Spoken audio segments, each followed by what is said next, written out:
Hello anime fans, आज मैं आपको चेनसो मैन के एपिसोड नंबर 10 को एक्सप्लेन करने वाला हूँ, जिसका नाम है ब्रूस्ड एंड बेटेड। एपिसोड की स्टार्टिंग में हम हॉस्पिटल में आकी को उठता हुआ देखते हैं। वहीं पास में डेंजी एंड पावर मांगा पड़ रहे होते हैं। यहाँ पावर डेंजी से एप्पल मांगती है, पर डेंजी बोलता है कि वो उसे ये एप्पल नहीं देगा क्योंकि वो लड़ाई के बीच में ही डर कर भाग गई थी। पावर बोलती है कि मैं भागी नहीं थी, मुझे बस भूख लगी थी तो कुछ खाने चली गई थी। वहीं आकी पूछता है कि डिवीजन 4 में अब कौन कौन जिंदा बचा है। डेंजी बताता है कि हमारे अलावा सिर्फ कोबेनी और एक चश्मे वाला बस, और साथ में बोलता है कि माँ की माँ ने अब हम दोनों को तुमसे अलग कर दिया है, अब हम दोनों तुम्हारी टीम में नहीं हैं, और उसे एक एप्पल दे वहाँ से चला जाता है। इसके बाद आकी अपनी तलवार को उठा क्रश डेविल से पूछता है कि अब उसके पास जिंदगी के कितने साल बचे हैं। क्रश डेविल बताता है कि सिर्फ 2 साल। इसके बाद आकी जैसे ही सिगरेट पीने के लिए लाइटर जलाता है, वैसे ही उसे हिमेनो की याद आने लगती है और वो फूट फूट कर रोने लगता है। यहाँ डेंजी अपनी मांगा लेना भूल गया था और वो उसे लेने आता है, तभी उसे बाहर से आकी के रोने की आवाज़ आती है। डेंजी यहाँ पर सोचता है कि हिमेनो वो पहली इंसान थी जिसने मुझे अपना दोस्त माना था, फिर भी मुझे रोना क्यों नहीं आ रहा। जब पोचिता मरा था तब भी मैं जरा सा ही रोया था, और सोचता है अगर पावर मरी तो क्या मैं रोऊंगा? बिल्कुल नहीं, आकी के मरने पर भी मुझे रोना नहीं आएगा, और अगर माँ की माँ मरी तब भी मुझे थोड़ा सा ही बुरा लगेगा। और सोचता है क्या मेरे अंदर से इंसान का दिल खत्म हो गया? और ये सोचते सोचते वो दोनों हॉस्पिटल से बाहर चले जाते हैं।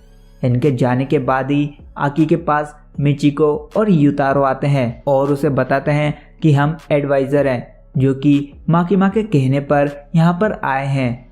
वहीं माँ की माँ डेंजी और पावर को हिमेनो के मास्टर किशिबे के पास लेकर आती है। किशिबे दोनों से कुछ सवाल पूछता है।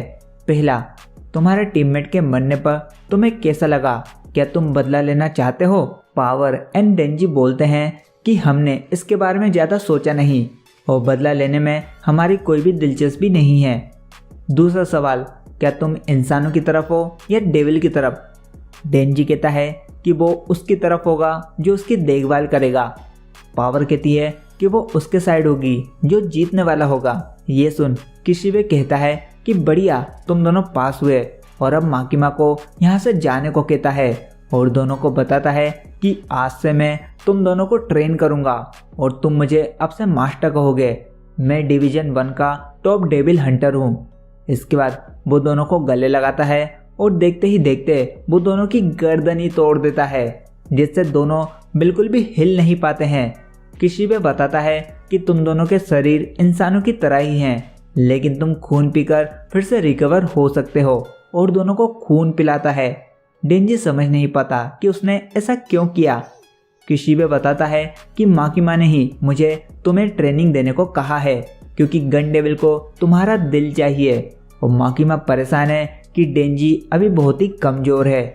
मैंने अभी तक सिर्फ इंसानों को ही ट्रेन किया है, पर अब मैं डेविल्स को करूँगा, और मैं तुम दोनों को तब तक मारते रहूँगा जब तक तुम दोनों मुझे हराने के लायक नहीं बन जाते। और फिर दोनों को अटैक करने को बोलता है।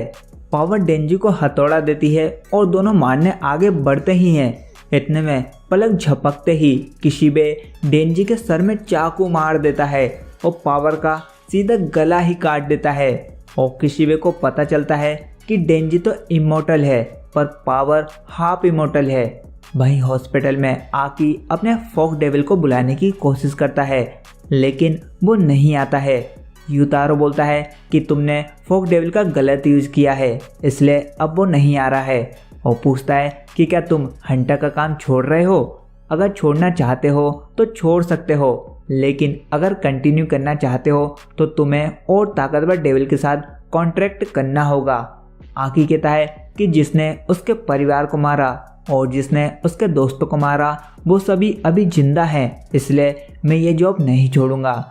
जिसे सुन यूतारो और मिचिको वहाँ से जाते हुए कहते हैं कि ठीक है, फिर हम कल कुछ पेपर वर्क लेकर आते हैं। इनके जाने के बाद ही वहाँ पर एक लड़की आती है जिसे आकी देखकर चौंक जाता है। वहीं दूसरी तरफ अब रात हो जाती है और किशिबे दोनों से कहता है कि आज का काम पूरा हुआ, कल मैं तुम्हें तुम्हारे घर पर मिलूंगा। यहाँ पर डेंजी बहुत ही थक जाता है और वो जमीन पर ही गिर जाता है और अजीब अजीब सी हरकतें करने लगता है। ये देख पावर को लगता है कि उसे दिमाग का दौरा पड़ा है और वो जोर जोर से डेंजी के सर पर मारती है, जिससे डेंजी होश में आता है और पावर से पूछता है कि वो आज कितनी बार मरा है। पावर बताती है कि कम से कम 20 बार तो मरा ही है और मुझे अच्छे से याद नहीं, क्योंकि तुम्हारे पीछे पीछे मैं भी बेहोश हो गई थी। डेंजी जाते हुए कहता है कि ये क्या हम सड़ी सी जिंदगी जीने लगे हैं, ऐसा कैसे काम चलेगा। पावर कहती है कि हमें यहाँ से भाग जाना चाहिए। डेंजी बताता है कि अगर हम भागे तो पब्लिक सेफ्टी वाले हमें पकड़ ही लेंगे और फिर रियल डेविल की तरह ट्रीट करेंगे। पावर कहती है कि मेरे पास एक आइडिया आया, उसका दिमाग तो दारू पी पी कर सड़ गया है, हम अपने दिमाग का इस्तेमाल करके जाल बिछाकर उसे मार देंगे। डेंजी को ये प्लान अच्छा लगता है। अगले दिन दोनों इंटेलिजेंट की तरह दिखने के लिए चश्मा पहन लेते हैं। किशिबे उनके घर पर आता है और जैसे ही गेट खोलने वाला होता है तभी पावर अपने खून से एक नुकीला भाला बना उस पर अटैक करती है, पर किशिबे इससे बच जाता है। तभी उसके ऊपर कुछ खून की बोतलें रखी होती है। पावर उनका भी भाला बना उस पर ऊपर से अटैक करती है, पर किशिबे इससे भी बच जाता है और सभी भाले को तोड़ने लगता है। पर तभी पीछे से डेंजी कुल्हाड़ी लेकर अटैक करता है। उतने में ही किशिबे उसे एक जोरदार किक मारता है और दोनों से कहता है कि वैसे ये बुरा नहीं था, तुम दोनों ने इस बार अच्छी कोशिश की, अपने थोड़े से दिमाग का इस्तेमाल किया, लेकिन गलती तुम्हारी ये है कि पावर ने अपने खून का इतना ज़्यादा यूज़ कर लिया कि वो खुद ही अब हिल नहीं पा रही है और तुमने मेरे अटैक को परखा ही नहीं।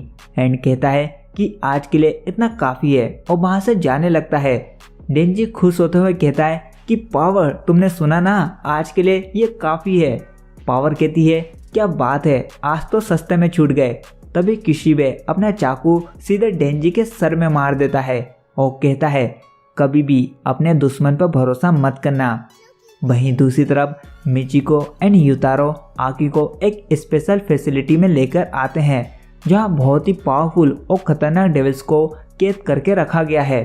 युतारो आकी से पूछता है कि हमारे जाने के बाद तुम्हारे रूम में एक लड़की आई थी, क्या वो तुम्हारी गर्लफ्रेंड है? आकी बताता है कि नहीं, वो मेरे पार्टनर हिमेनो की छोटी बहन थी, जो कि मुझे कुछ लेटर देने आई थी। इन लेटर के थ्रू आकी को पता चलता है कि हिमेनो चाहती थी कि आकी ये हंटर वाली जॉब छोड़ दे, क्योंकि वो आकी को पसंद करती थी और वो नहीं चाहती थी कि आकी कभी किसी दिन किसी डेविल के हाथों मारा जाए।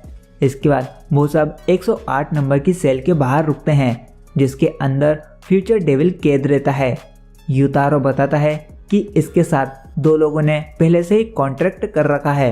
एक ने इसे अपना आधा जीवन दे दिया तो दूसरे ने इसे अपनी आंखें, अपनी सूंघने की शक्ति और स्वाद लेने की इंद्रियां दे दी हैं, क्योंकि ये डेविल बहुत ही पावरफुल होने के साथ साथ इसकी शक्तियां भी बहुत ही खतरनाक हैं।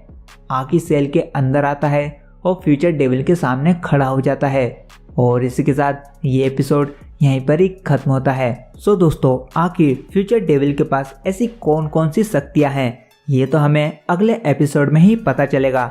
अगर आप उसे मिस नहीं करना चाहते हो तो हमारे चैनल एनिमे हिंदी एक्सप्लेन को सब्सक्राइब करना मत भूलना। साथ ही अगर वीडियो पसंद आई हो तो वीडियो को लाइक कर देना और अपने दोस्तों को भी जरूर शेयर कर देना। बाकी मैं मिलता हूँ आपसे नेक्स्ट वीडियो में, तब तक के लिए goodbye and take care.